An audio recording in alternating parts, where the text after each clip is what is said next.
Hello guys, welcome back to my YouTube channel. మనందరికీ తెలుసు, constable result అయితే రావడం జరిగింది. సెలెక్ట్ అయిన క్యాండిడేట్స్ ట్రైనింగ్కి అయితే సెప్టెంబర్ ఫస్ట్ వీక్లో ఉండడం జరుగుతుంది. వాళ్ళకి ట్రైనింగ్కి వెళ్ళే ముందు ఏమేమి తీసుకువెళ్ళాలి, ఎలాంటి జాగ్రత్తలు పాటించాలి అన్నది మనం ఈ వీడియోలో డిస్కస్ చేసుకుందాం. ఇంకా మనం ఎక్విప్మెంట్లోకి వెళ్తే ట్రైనింగ్లో మనం అక్కడికి వెళ్ళిన తర్వాత మనకు వాష్రూమ్కి వెళ్ళడానికి, బయట తిరగడానికి ఒక స్లిప్పర్స్ అనేది మ్యాండేటరీగా కావాల్సిన విషయం అందరికీ తెలిసినదే. సో కాబట్టి ఒక పెయిర్ స్లిప్పర్స్ తీసుకోవడం అందరూ మర్చిపోవద్దు. ఇంకా మనకు సండే టైమ్స్లో ట్రైనింగ్ మిడిల్లో ఎప్పుడైనా అవుటింగ్ ఇవ్వచ్చు. అవుటింగ్ ఇచ్చినప్పుడు కానీ, మనకు లోకల్గా ఏదైనా చిన్న చిన్న ఫంక్షన్స్ జరిగినప్పుడు కానీ అక్కడ మనకు ఒక ఫార్మల్ డ్రెస్ అనేది మ్యాండేటరీగా ఉండాలి. సో కాబట్టి అందరూ వీలైనంతగా కొన్ని ఫార్మల్ డ్రెస్సెస్ అనేది క్యారీ చేయడానికి ప్రయత్నించండి. ట్రైనింగ్ అనేది మనకు డిసిప్లిన్తో కూడుకున్నది కాబట్టి అందరూ సేవింగ్ కిట్ని క్యారీ చేయండి. అలానే ఒక ట్రిమ్మర్ని కూడా క్యారీ చేయండి. మనకు ట్రైనింగ్లో మోస్ట్లీ గ్రౌండ్లోనే ఎక్కువగా ఉంటాం కాబట్టి అక్కడ మనకు దుమ్ము ధూళి పడే అవకాశం ఉంటుంది తలలో. సో కాబట్టి మనం డైలీ షాంపూతో స్నానం చేస్తే బాగుంటుంది. సో కాబట్టి అందరూ షాంపూ అనేది డెఫినెట్గా క్యారీ చేయండి. అలానే మనము నైట్ టైమ్స్ పడుకునే ముందు అందరూ షార్ట్స్ ఇంకా స్లీవ్లెస్ బనియన్స్ యూజ్ చేసేకి ట్రై చేయండి. కొద్దిగా కంఫర్టబుల్గా ఉండే అవకాశం ఎక్కువగా ఉంటుంది. ఇంకా 2 లేదా 3 ఒక టవాళ్ళని తీసుకువెళ్ళండి. ఇంకా అలానే మనకు ట్రైనింగ్ అయిన తర్వాత నైట్ పడుకునే ముందు బెడ్షీట్లు కావాల్సి ఉంటుంది. సో కాబట్టి అందరూ పోను చలికాలమే ఉంటుంది కాబట్టి ఒక స్వెటర్ ఇంకా 2 బెడ్షీట్లని క్యారీ చేయండి. డెఫినెట్గా అది మనకు ఎంతో యూజ్ అయ్యే అవకాశం ఎక్కువగా ఉంటుంది. మీరు యూజ్ చేసినా చేయకపోయినా ఒక చిన్న పర్ఫ్యూమ్ బాటిల్ అయితే క్యారీ చేయండి. ఎక్కడో చోట మీకు యూజ్ అయ్యే అవకాశం ఎక్కువగా ఉంటుంది.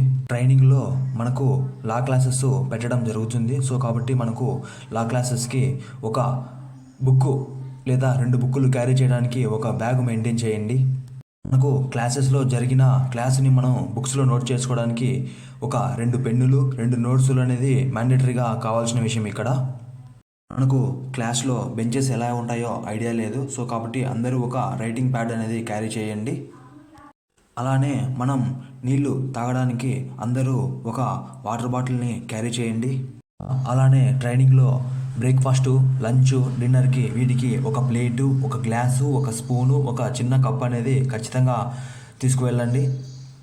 ఇంకా కొన్ని డ్రై ఫ్రూట్స్ తీసుకువెళ్ళండి. అలానే వాటిని నానబెట్టుకోవడానికి ఒక చిన్న బౌల్ కూడా తీసుకువెళ్ళండి. ఇంకా అలానే ఒక సిజర్ని క్యారీ చేయాల్సింది ఉంటుంది. అది ఎక్కడైనా మీకు యూజ్ అవ్వచ్చు. ఇంకా అలానే 2 బ్రష్లు, ఒక పేస్టు తీసుకువెళ్ళండి. ఇంకా అలానే ట్రైనింగ్లో అందరూ కాస్త స్లిమ్ అవుతారు. సో కాబట్టి అందరూ ఒక ఫార్మల్లోకి బెల్ట్ అనేది క్యారీ చేయండి డెఫినెట్గా. ఇంకా మనం ట్రైనింగ్లో అక్కడక్కడ కింద పడి మన డ్రెస్సెస్ చినిగిపోవడం జరుగుతూ ఉంటుంది. సో కాబట్టి వాటికి ఒక థ్రెడ్ ఇంకా నీడిల్, ఆ థ్రెడ్లో కూడా వైట్, బ్లాక్, కాకి కలర్ ఉన్న ఈ 3 కలర్స్ ఉన్న థ్రెడ్లని ఎక్కువగా క్యారీ చేసేకి ప్రయత్నించండి.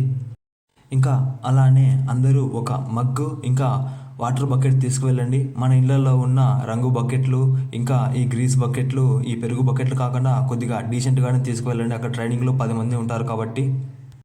ట్రైనింగ్లో మనకు జంగిల్ క్యాప్ అనేది మ్యాండేటరీగా కావాలి. సో కాబట్టి అక్కడ ఉంటాయి, బట్ అక్కడ కొద్దిగా కాస్ట్ ఎఫర్ట్ ఉంటుంది. ఇంకా మీకు సరైన సైజు దొరకపోవచ్చు.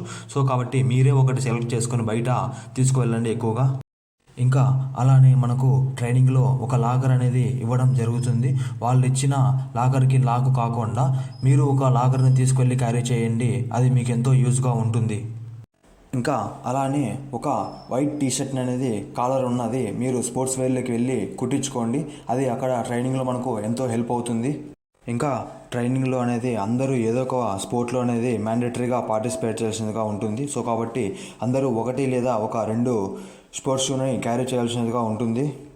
అలానే ఒక నెయిల్ కట్టర్ని క్యారీ చేయండి. మనకు ట్రైనింగ్లో పెరిగిన లెగ్స్ నెయిల్స్ కావచ్చు, ఈ ఫింగర్ నెయిల్స్ కావచ్చు, కట్ చేయడానికి ఎంతో యూస్ఫుల్గా ఉంటుంది. అలానే మనకు ట్రైనింగ్లో ఎంతో ముఖ్యమైనది అందరూ పాటించవలసినది, అందరూ ఇక్కడ షూ పాలిష్ అనేది ఒక కిట్ని మెయింటైన్ చేయండి. డెఫినెట్గా ఇది అందరికీ ఎంతో యూస్ఫుల్గా ఉంటుంది. దీన్ని అయితే ఎవరు మర్చిపోవద్దు. అలానే మనకు నెక్స్ట్ బ్యాక్గ్రౌండ్ వెరిఫికేషన్ ఏ విధంగా ఉంటుంది, నెక్స్ట్ మెడికల్లో ఏం చేయాలి, ఏం చేయకూడదు, ఏం చేయించుకొని వెళ్ళే ముందు అన్నది మనం నెక్స్ట్ వీడియోలో డెఫినెట్గా డిస్కస్ చేద్దాం.